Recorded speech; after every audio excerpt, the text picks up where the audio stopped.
ರಾಜ್ಯದಲ್ಲಿ ಇತಿಹಾಸ ಸೇರುತ್ತಿವೆ ಕೈಪಂಪ್ ಬೋರ್ವೆಲ್ಗಳು.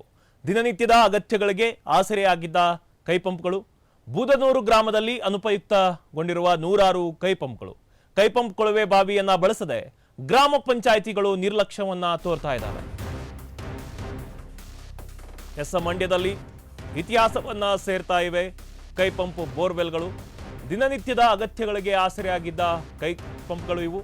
ಬೂದನೂರು ಗ್ರಾಮದಲ್ಲಿ ಅನುಪಯುಕ್ತಗೊಂಡಿರುವ ನೂರಾರು ಕೈಪಂಪ್ ಕೊಳವೆ ಬಾವಿಯನ್ನ ಬಳಸದೆ ಗ್ರಾಮ ಪಂಚಾಯಿತಿಗಳು ನಿರ್ಲಕ್ಷ್ಯವನ್ನ ತೋರಿದವೆ.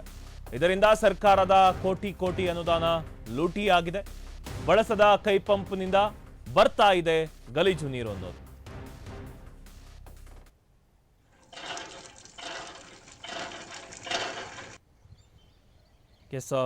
ಮಂಡ್ಯದಲ್ಲಿ ಇತಿಹಾಸವನ್ನ ಸೇರ್ತಾ ಇವೆ ಕೈಪಂಪ್ ಬೋರ್ವೆಲ್ಗಳು ಅನ್ನೋದು.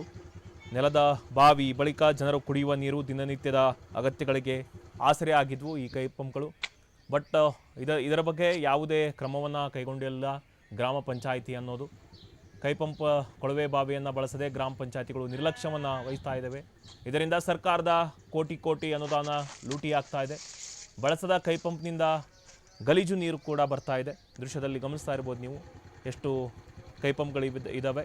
ಬಟ್ ಯಾವುದಕ್ಕೂ ಕೂಡ ಮ್ಯಾನೇಜನ್ನು ಮಾಡ್ತಾ ಇಲ್ಲ ಅಂತ.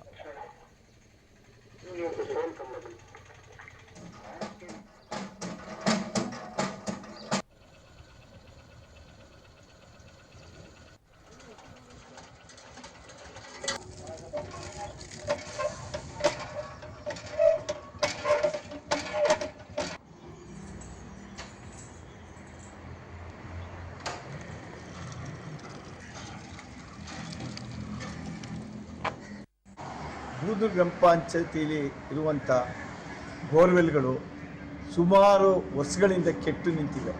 ಕೆಲವು ವರ್ಕ್ ಆಗ್ತಾ ಇದೆ, ಕೆಲವು ಲಕ್ಷಾಂತರ ರೂಪಾಯಿ ಅದರಿಂದ ಹಾಳಾಗ್ತಾ ಇದೆ. ಆ ಕೆಟ್ಟೋಗಿರುವಂಥ ಬೋರ್ವೆಲ್ಗಳನ್ನು ಸರಿಪಡಿಸಿ ಅದರಿಂದ ಬರುವಂಥ ಕೆಲವು ಖಾಸಗೀಕರಣಕ್ಕೆ ಕೊಟ್ಟು ಅದನ್ನು ನಾವು ಈ ಕೂಡಲೇ ಸರ್ಕಾರದವರು ಇದ್ರ ಬಗ್ಗೆ ಗಮನ ಹರಿಸಿ ಇದನ್ನು ಪರಿಪೂರ್ಣವಾಗಿ ಅದನ್ನ ಸುರಕ್ಷಿತವಾಗಿ ಜನಗಳಿಗೆ ಅನುಕೂಲತೆ ಆಗುವ ಹಾಗೆ ಮಾಡಿಕೊಡ್ತೀವಿ. ಇಲ್ಲ ಅಂದರೆ ಅದನ್ನು ಖಾಸಗಿಯವರಿಗೆ ಕೊಡಲಿ. ಇದು ಬೂದೂರು ಗ್ರಾಮ ಪಂಚಾಯತಿ ಒಂದರಲ್ಲೇ ಇಲ್ಲ, ಇಡೀ ಜಿಲ್ಲೆಯಲ್ಲೇ ಇದು ಎಲ್ಲ ಕಡೆಯೂ ಇದೆ. ಇದನ್ನು ಸರ್ಕಾರವಾಗಲಿ ಜಿಲ್ಲಾ ಪಂಚಾಯತಿಯವರೇ ಆಗಲಿ ಇದ್ರ ಬಗ್ಗೆ ಗಮನ. ಇನ್ನು ಇದರ ಬಗ್ಗೆ ಹೆಚ್ಚಿನ ಮಾಹಿತಿಯನ್ನು ನೀಡ್ತಾರೆ ನಮ್ಮ ಮಂಡ್ಯ ಪ್ರತಿನಿಧಿ ಬಿ ಸತೀಶ್. ಸತೀಶ್, ಏನು ಮಂಡ್ಯ ಜಿಲ್ಲೆಯಲ್ಲಿ ಕೈಪಂಪ್ ಬೋರ್ವೆಲ್ಗಳೇನಿದ್ದಾವೆ ಯೂಸ್ಗೆ ಬರ್ತಾ ಇಲ್ಲ, ಅನುಪಯುಕ್ತಗೊಂಡಿವೆ. ಇದ್ರ ಬಗ್ಗೆ ಗ್ರಾಮ ಪಂಚಾಯತಿಗಳು ಕ್ರಮವನ್ನ ಕೈಗೊಂಡಿಲ್ಲ ಎಂಬ ಆರೋಪವು ಕೇಳಿ ಬರ್ತಾ ಇದೆ. ಹೇಳಿ ಸತೀಶ್ ಇದ್ರ ಬಗ್ಗೆ. ಮಲ್ಲಿಕಾರ್ಜುನ್, ಏನು ಮಂಡ್ಯ ಜಿಲ್ಲೆಯಲ್ಲಿ ಕಳೆದ 80ರ ದಶಕದಲ್ಲಿ ಅಬ್ದುಲ್ ನಜೀರ್ ಸಾಬ್ ಅವರ ಕನಸು ಪ್ರತಿ ಹಳ್ಳಿಯ ಜನರಿಗೂ ನೀರು ಕೊಡಬೇಕು ಅನ್ನೋ ಕಾನ್ಸೆಪ್ಟ್ ಇಂದ ಆರಂಭ ಆದಂತ ಈ ಕೈಪಂಪ್ಗಳ ಇತಿಹಾಸ ಪ್ರತಿ ಹಳ್ಳಿನಲ್ಲೂ ಪ್ರತಿ ಏರಿಯಾಗಳಿಗೂ ಕೈಪಂಪ್ಗಳನ್ನ ಅಳವಡಿಸಿದ್ರು. ತದನಂತರ ಬಂದಂತ ಈ ಕುಡಿಯುವ ನೀರಿನ ಇದು ಪೈಪ್ ಲೈನ್ ಆದ ನಂತರ ಸ್ವಲ್ಪ ಇದ್ರ ಕಿಮ್ಮತ್ತು ಕಡಿಮೆ ಆಗಿತ್ತು.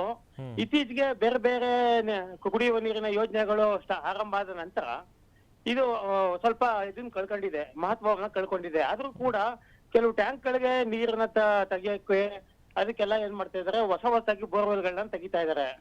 ಇಲ್ಲಿ ಸಾರ್ವಜನಿಕರ ಆರೋಪ ಏನಂತ ಹೇಳಿದ್ರೆ, ಈ ಕೈಪಂಪ್ ಬೋರ್ವೆಲ್ಗಳನ್ನೇ ಬಳಸಬಹುದು, ಅದನ್ನ ತೆಗೆದ್ಬಿಟ್ಟು ಇದರಿಂದನೇ ನೀರನ್ನ ಟ್ಯಾಂಕ್ ಗಳಿಗೆ ಕಳಿಸುವಂತದ್ದು ಇದೆಲ್ಲ ಮಾಡಬಹುದು.